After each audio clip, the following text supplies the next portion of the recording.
My name is Amarjeet Sohi. I'm the mayor of Edmonton. First and foremost, I want to ask you, how are you feeling? Or what's the day been like for you today as of, December 16th? What's the day been like? Well, day's been busy. I started my day by doing an interview with CBC Edmonton, taking the train from Millwoods coming to City Hall, then had a whole bunch of interviews here at the City Hall on the year-end review of 2024. At the same time, following the craziness that's going on in Ottawa about all the changes being made there, right? So, nice to see you, and thank you so much for coming over to my office to have this conversation. Of course. First and foremost, I want to say I appreciate all of this because, like I was saying earlier, I have a lot of people I was talking to about this at work. Yeah. And me, you see, this is what I get for being a jokester. I'm always joking around, so finally when I say something that's serious, nobody believes me. So this will show them. This will show them for sure. But so the people didn't believe you that you're going to go have a conversation with the mayor? With the mayor. That I was going to come to the mayor's office. I was going to come to City Hall and have the mayor of our city on the podcast. You're just talking. You're talking. It's because I'm always joking around, so people don't know when to believe me until it's time to believe me. Yeah. So obviously, or not obviously, I'm going to start off with getting to know you, your character, your background. Where are you from? So I grew up in India. I came to Canada at the age of 18, and I have been living here ever since in Edmonton. Oh, okay. So since the age of 18, you've been basically over here going through the cold with us. Yeah, Edmonton is, the weather is cold in Edmonton during winter, but we have warm hearts. Oh, of course. And we welcome people from all over the world. That's how I was welcomed into this community. I landed here on November 21st, 1981. 81? Yeah, and it felt like it was pretty cold outside, but the warmth and greetings and the welcome that I've received from this community is phenomenal. Wow, 1981. I wasn't even a thought yet. Oh, you weren't even born then? No, not at all. You're just a kid. I wasn't even around, and I came into the world in '98. But also with me, originally I'm from the States. I'm from Florida. I came up here when I'd say around 2008, 2009. Yeah. So I went from plus 40. I came in, it was January when I came here. So I came from plus 40 to minus 40.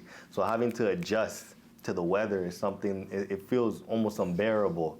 But it's what you have to do as a Canadian. Absolutely, and you're right that the temperature swings that we see in Edmonton are huge. But this is a phenomenal community. I can tell you that when I got here, I had very little to my name other than the love and support of my family, my brother, my sister-in-law, who were very generous to give me the support I needed. But beyond that, I struggled a lot in this city. I struggled to adjust to the weather, to the culture, to language, to different way of doing things.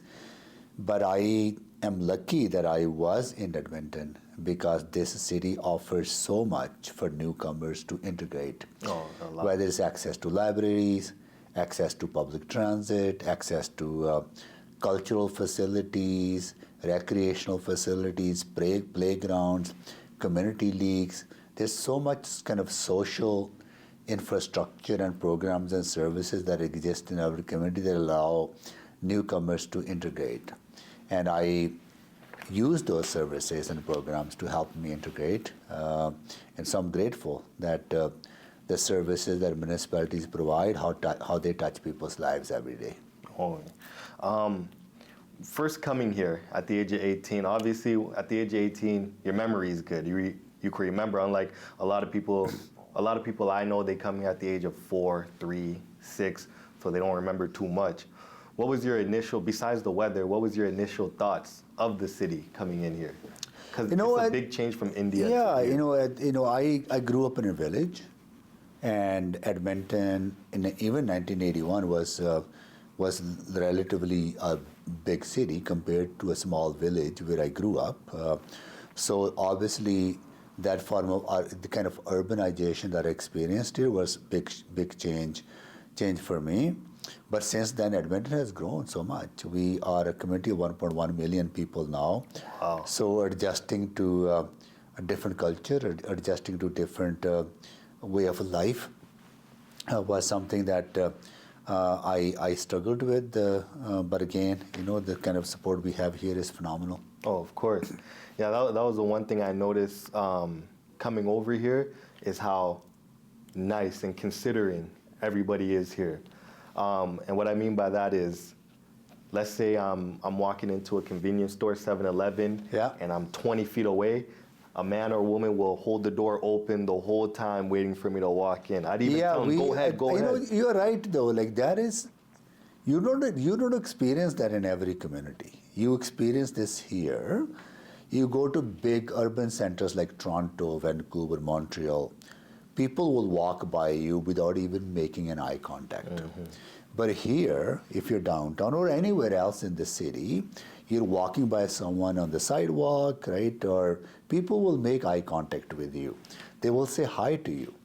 They will kind of feel you welcome whether it's on public transit, whether it's you're out working out at a recreational facility. So people, yes, do mind their own business, don't intrude too much, but they also show you the welcome by making that eye contact and say hello. And that is pretty remarkable about Edmonton. Oh, yeah. That I see. Oh, for sure. Again, you said you came here at 18. Did you still have time to attend high school, or did you go straight into university? No, I took English as a second language classes first, right? And for about a year, because my English was very poor, so I had to attend that. Mm-hmm. Then after that I joined Bonnie-Doon High School, where I was one of the mature students because my age gap, as you always spent almost 1 year in